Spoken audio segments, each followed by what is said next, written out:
Ambil! Wow!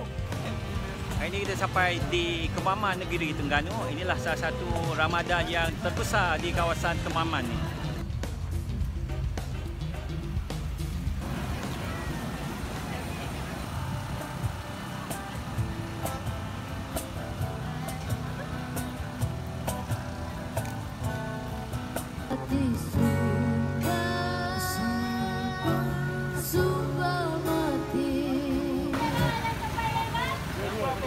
Hari ni isi campur pedih tak?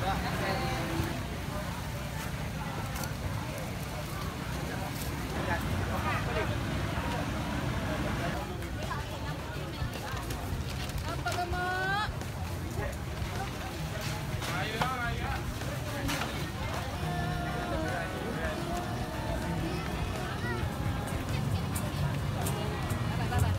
Ini menu apa bang? 15 kambing. Black pepper. Black pepper. Okey, akok satu berapa? Akak RM5 satu. RM5 satu. Ambil satu. Tiga. Berapa ringgit kecil? RM3. Tiga yang kecil, yang besar? 5. Lima. Okey. Kecil. Ada berapa RM4. Kalau kecil kosong.